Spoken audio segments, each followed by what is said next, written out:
আসসালামু আলাইকুম। জসিন্তা জিনিয়া স্বাগত জানাচ্ছে এনটিভির সন্ধ্যার খবরে। ক্রাউন 7 শিরোনাম দেখছিলেন, এবার পুরো খবর। জুলাই সনদের আইনি ভিত্তি ছাড়া ২৬ সালে নির্বাচনের সম্ভাবনা নেই মন্তব্য করে জামায়াত ইসলামের আমির ডক্টর শফিকুর রহমান বলেছেন, জাতীয় নির্বাচনের আগে গণভোট দিতে হবে, আর জুলাই জাতীয় সনদ বাস্তবায়ন ছাড়া নির্বাচন হলে সেটি অবৈধ হবে বলে মনে করেন ইসলামী আন্দোলনের আমির মুফতি সৈয়দ রেজাউল করিম। রাজধানী পল্টন ময়দানে ৮টি রাজনৈতিক দলের সমাবেশে দেয়া বক্তব্যে তারা এসব কথা বলেন।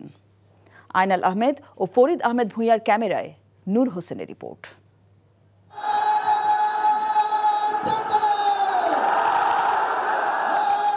জুলাই সনদ বাস্তবায়ন, পিয়ার পদ্ধতিতে নির্বাচন সহ ৫ দফা দাবিতে জামায়াতে ইসলামী, ইসলামী আন্দোলন, খেলাফত মজলিস সহ ৮টি রাজনৈতিক দলের বিশাল সমাবেশে জনসমুদ্রে পরিণত হয় রাজধানীর পল্টন ময়দান। পল্টন মোড় ছাড়াও চারপাশের সড়কে দলগুলোর নেতাকর্মী ও সমর্থকদের বিপুল উপস্থিতি দেখা যায়। সমাবেশ মঞ্চ থেকে আগামীতে ঐক্যবদ্ধভাবে কাজ করার অঙ্গীকার করেন নেতারা। সমাবেশে ইসলামী দলগুলোর নেতারা বলেন, জুলাই সনদ উপেক্ষা করে কেউ ফ্যাসিবাদ প্রতিষ্ঠা করতে চাইলে আবারও যুদ্ধ হবে। তারা জুলাই সনদের বাস্তবায়নকে ঠেকিয়ে দিয়ে বাংলাদেশে আবার ফ্যাসিবাদ কায়েম করবার ষড়যন্ত্র করছে। রক্ত দিয়ে যেই ফ্যাসিবাদ বিদায় করেছি, প্রয়োজনে আবার রক্তের সাগর প্রবাহিত হবে, বাংলার মাটিতে ফ্যাসিবাদ ফিরে আসবে।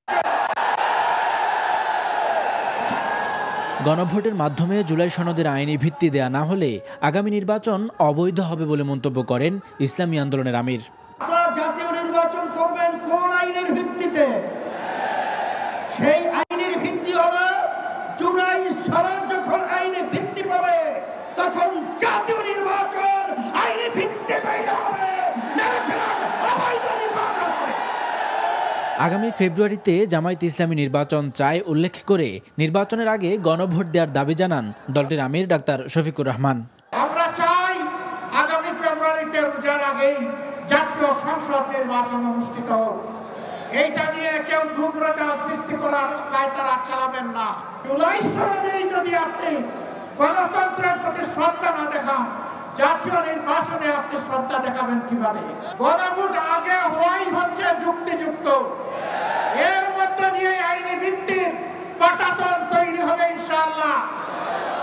তবে জুলাই সনদের আইনি ভিত্তি ছাড়া নির্বাচনের সম্ভাবনা নেই বলে জানান জামায়াতের আমির। আইনি ভিত্তির জন্য প্রয়োজনে কঠোর আন্দোলনের হুঁশিয়ারিও দেন। যারা জুলাই বিপ্লব মানবেন না তাদের জন্য ২৬ সালে কোনো নির্বাচন নাই। ২৬ নির্বাচন দেখতে হলে আগে জুলাই বিপ্লবের স্বীকৃতি লাগবে, আর জুলাই বিপ্লবের স্বীকৃতি দিতে হলে জুলাই সনদের আইনি ভিত্তি দিতেই হবে। এই আইনি ভিত্তি ছাড়া কোন নির্বাচন অনুষ্ঠান হওয়ার কোনো সম্ভাবনা নেই। যতক্ষণ পর্যন্ত জনগণের দাবি আদায় না হবে আমাদের আন্দোলন দুর্বার গতিতে চলতে থাকবে ইনশাআল্লাহ। অবিলম্বে সনদ বাস্তবায়ন না হলে ৮ দলের শীর্ষ নেতাদের বৈঠক থেকে পরবর্তী কর্মসূচি ঘোষণা হবে বলেও জানান জামায়াতের আমির। নূর হোসেন, এনটিভি নিউজ, ঢাকা। ঐকমত্য কমিশনে একমত হওয়ার বাইরে গায়ের জোরে মানুষের উপর কিছু চাপিয়ে দিতে চাইলে তার দায় দায়িত্ব সরকারকেই নিতে হবে বলে সতর্ক করেছেন বিএনপি মহাসচিব মির্জা ফখরুল ইসলাম আলমগীর।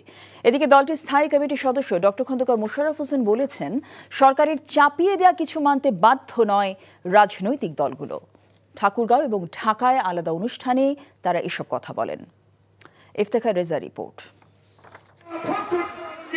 ঠাকুরগাঁয় নিজের নির্বাচনী আসনের বেশ কয়েকটি ইউনিয়নে গণসংযোগের অংশ হিসেবে মতবিনিময় সভায় অংশ নেন বিএনপি মহাসচিব মির্জা ফখরুল ইসলাম আলমগীর। এ সময় তিনি বলেন, দিল্লিতে বসে দেশে অরাজকতা করছে শেখ হাসিনা।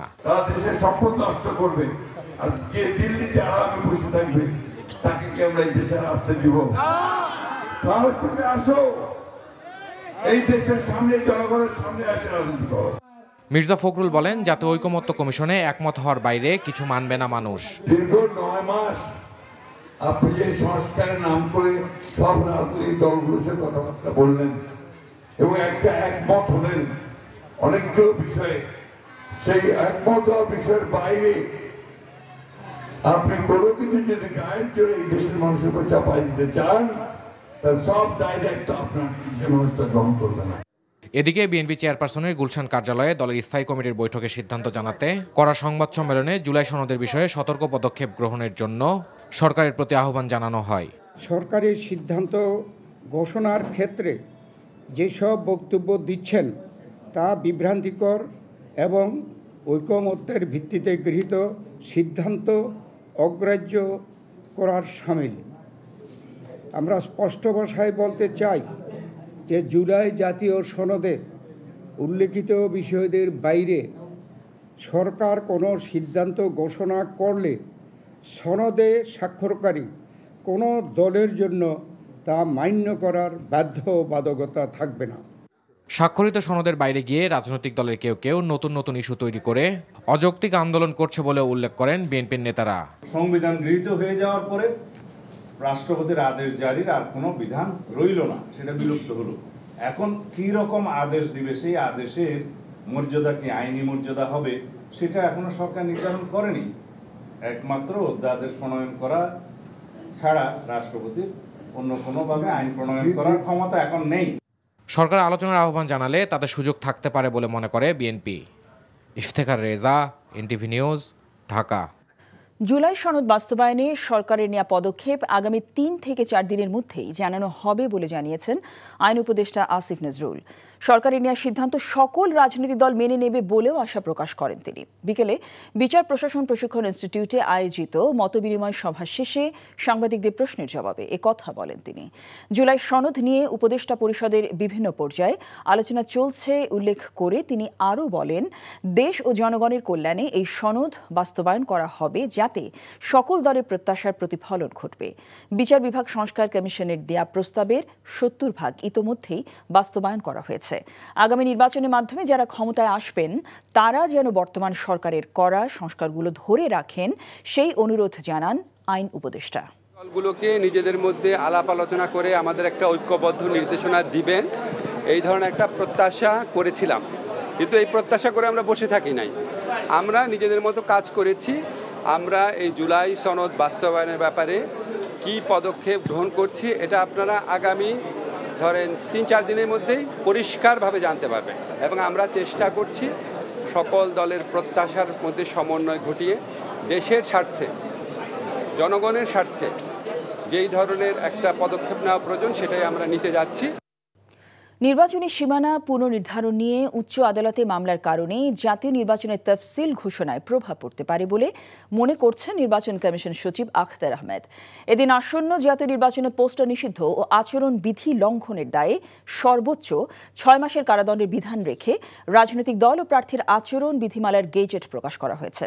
এদিকে আগামী বছরের 28 ফেব্রুয়ারি পর্যন্ত সেনাবাহিনীকে বিচারিক ক্ষমতা দিয়ে প্রজ্ঞাপন জারি করেছে জনপ্রশাসন মন্ত্রণালয়। নিয়ামুল আজিজ সাদেকের রিপোর্ট। দেশের 300টি আসনের সীমানা নিয়ে নির্বাচন কমিশনের বিরুদ্ধে 30টির বেশি মামলা করেছে সংক্ষুব্ধ রাজনৈতিক ব্যক্তিরা। বাগেরহাটের একটি আসন কমানো এবং গাজীপুরের একটি আসন বাড়ানো নিয়ে উচ্চ আদালতে মামলা করেন বাগেরহাটের বিএনপি ও জামায়াতের নেতারা। এ নিয়ে হাইকোর্টের নির্দেশনার বিষয়ে ইসিকে অবহিত করেন তারা। অবিলম্বে বাগেরহাটের 4টি আসন প্রতিষ্ঠিত করে গেজেট প্রকাশ এবং গাজীপুরের আসনটি বিলুপ্ত করে গেজেট প্রকাশ করার জন্য নির্বাচন কমিশনারকে নির্দেশনা দিয়েছেন। বাগেরহাটবাসী ক্ষতিগ্রস্ত হয়েছে, তাদের অধিকার বঞ্চিত হয়েছে, যে কারণে এই সিদ্ধান্ত নির্বাচন কমিশনার নেওয়ার সঙ্গে সঙ্গেই বাগেরহাটের আপামর জনতা রাস্তায় নেমে এসেছে, আন্দোলন করেছে। মঙ্গলবার দুপুরে নির্বাচন কমিশনার সচিব বলেন, এসব মামলা চূড়ান্ত নিষ্পত্তি হতে সময় লাগলে সময়মতো তফসিল ঘোষণা বিঘ্নিত হতে পারে। আমাদের চেষ্টাটা আছে এই মাসের ভিতরে যাবতীয় কার্যক্রমটা করে আমরা যেন একটা লক্ষ্যমাত্রায় পৌঁছাতে পারি। প্রভাব পড়বে কিনা পড়তে পারে, কেন সীমানার ব্যাপারটা যদি হয় তাহলে প্রাসঙ্গিকভাবে যে এটা নির্ভর করছে কমিশন সীমানা নির্ধারণের যে কী বলে আদালতের আদেশ সেটা কিভাবে পর্যালোচনা করবেন বা তার পরবর্তী পদক্ষেপটা কিভাবে নেবেন সেটার উপরে নির্ভর করছে। রাজনৈতিক দলগুলোর জন্য আচরণ বিধিমালার মধ্যে সবচেয়ে বড় পরিবর্তন পোস্টার নিষিদ্ধ করা, নতুন বিধিমালার আলোকে পরিবেশ বান্ধব উপকরণ ব্যবহার, যেখানে সেখানে নির্বাচনী ফেস্টুন লিফলেট না সাঁটানোর বিষয়ে নির্দেশনা আছে। ভিন্ন দলের প্রধানের ছবি বা প্রতীক না ছাপানো, বিষোদ্গার ও অপপ্রচার বন্ধে আছে বিধিমালা। সামাজিক যোগাযোগ মাধ্যমে প্রার্থীর প্রচারণার ক্ষেত্রে ও এআই এর ব্যবহারে আছে বেশ কিছু সীমারেখা। সচিব বলেন, আগামী 13ই নভেম্বর থেকে নিবন্ধিত রাজনৈতিক দলের সঙ্গে ধারাবাহিক সংলাপ শুরু হবে। চলাচলে প্রতিবন্ধকতা সৃষ্টিকারী কোনো আপনার স্থাপনা তৈরি করা যাবে না। আর এখানে আরেকটা নতুন সংযোজন হয়েছে যে প্রার্থী এবং রাজনৈতিক দলের আপনার একটা হলফনামা যে আচরণবিধি এবং প্রাসঙ্গিক আইন কানুন মেনে চলবো। আগামী পরশুদিন থেকে এটা সংলাপটা শুরু করার ইচ্ছা আছে আমাদের। এখন সেই বিষয়টা নিয়ে এখন কাজ করা শুরু করব। কাদেরকে ডাকবো এখনো পর্যন্ত এটা ঠিক করিনি। একটা আলোচনা করে আমরা এটার ব্যাপারে সিদ্ধান্ত নিব। এদিকে জনপ্রশাসন মন্ত্রণালয়ে সশস্ত্র বাহিনীর বিশেষ বিচারিক ক্ষমতা দিয়ে আগামী 28 ফেব্রুয়ারি পর্যন্ত সারা দেশে কাজ করার বিষয়ে প্রজ্ঞাপন জারি করেছে। Niamul Aziz Sadek, NTV news, Dhaka. কার্যক্রম নিষিদ্ধ সংগঠন আওয়ামী লীগ ঘোষিত কর্মসূচি প্রতিবাদে আগামী 14 নভেম্বর পর্যন্ত রাজপথে থাকার ঘোষণা দিয়েছে জুলাই ঐক্য। সকালে ঢাকা বিশ্ববিদ্যালয়ের মধুর ক্যান্টিনে আয়োজিত এক সংবাদ সম্মেলনে সংগঠনটির নেতারা এ ঘোষণা দেন। সংবাদ সম্মেলনে জানানো হয়, ঘোষিত কর্মসূচির অংশ হিসেবে আগামীকাল 4টি বিভাগীয় শহরে বিক্ষোভ মিছিল অনুষ্ঠিত হবে এবং 13 নভেম্বর দেশের গুরুত্বপূর্ণ স্থানে অবস্থান কর্মসূচি পালন করবে জুলাই ঐক্যের নেতাকর্মীরা। এছাড়া জুলাই সনদের আইনগত স্বীকৃতির জন্য গণভোটের দাবি জানায় সংগঠনটি। তারা স্পষ্ট জানিয়ে দেন, ভারতে প্রণীত 1972 সালের সংবিধান দিয়ে কোনো নির্বাচন অনুষ্ঠিত হতে দেয়া হবে না। নেতারা আরও দাবি করেন, দেশের 3টি সীমান্ত এলাকায় ভারতীয় সেনা ঘাঁটি স্থাপন করা হয়েছে, যা বাংলাদেশের নিরাপত্তার জন্য হুমকি। জুলাই সনদকে ব্যর্থ করে দেওয়ার কোনো ধরনের অপতৎপরতা ছাত্র জনতা মেনে নেবে না এবং জুলাই সনদ অবিলম্বে বাস্তবায়িত হইতে হবে এবং জাতীয় নির্বাচন অনুষ্ঠিত হইতে হবে জুলাই সনদের ভিত্তিতে। খুনি হাসিনার ফাঁসি ও জুলাই সনদ বাস্তবায়নের দাবিতে আগামী 12ই নভেম্বর মানে আগামীকাল আমাদের 4টা বিভাগীয় শহরে আমাদের বিক্ষোভ মিছিল অনুষ্ঠিত হবে। আওয়ামী লীগের নৈরাজ্য ও প্রশাসনের বিতর্কিত ভূমিকার প্রতিবাদে 13 নভেম্বর দেশের গুরুত্বপূর্ণ স্থানগুলোতে, যেসব স্থানগুলোতে তারা বের হইতে পারে এরকম বলে আশঙ্কা আছে, সে সকল গুরুত্বপূর্ণ স্থানগুলোতে সবাই অবস্থান গ্রহণ করবে। সুযোগ পেলেই বাংলাদেশের উপর ভারতীয় গণমাধ্যম দোষ চাপায় মন্তব্য করে পররাষ্ট্র উপদেষ্টা তৌহিদ হোসেন বলেছেন, দিল্লিতে বোমা হামলার সাথে বাংলাদেশকে জড়িয়ে ভারতীয় গণমাধ্যমে প্রকাশিত সংবাদ অমূলক। রাজধানী পররাষ্ট্র মন্ত্রণালয় প্রশ্নের জবাবে উপদেষ্টা এ কথা বলেন। কিছু ঘটুক না কেন মিডিয়া আমাদের উপর দোষ চাপানোর চেষ্টা করবেই, কিন্তু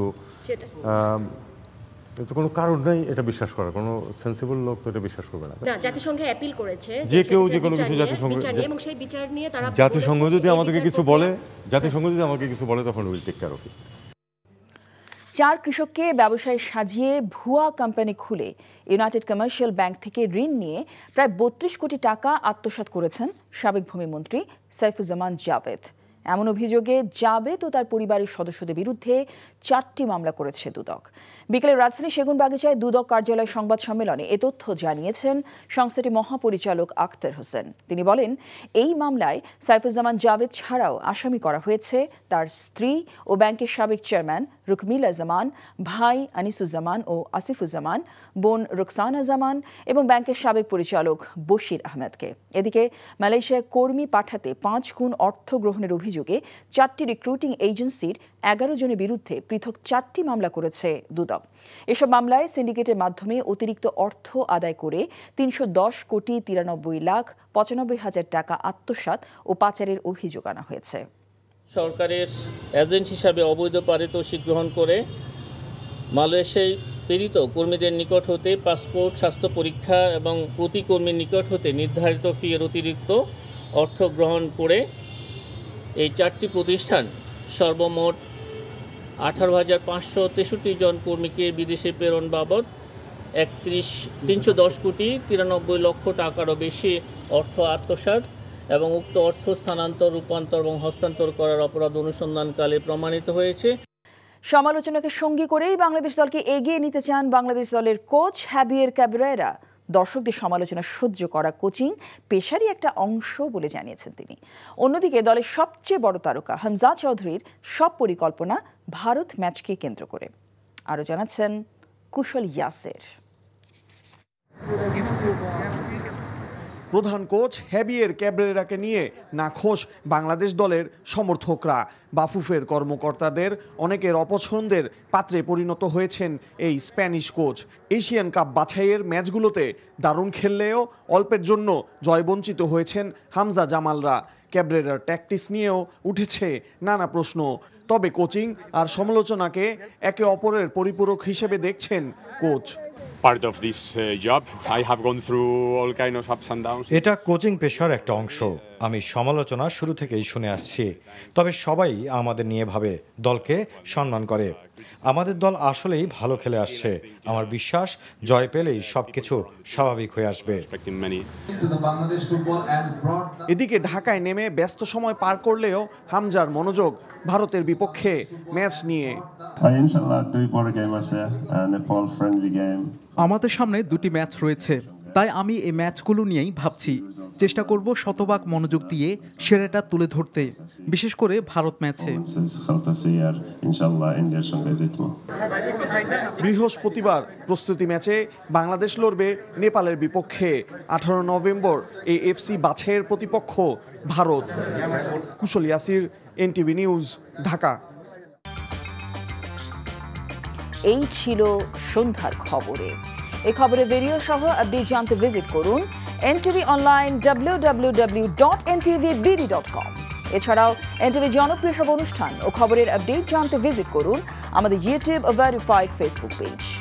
রাত 10:30টায় রাতের খবর দেখার আমন্ত্রণ রইল। সবাইকে ধন্যবাদ।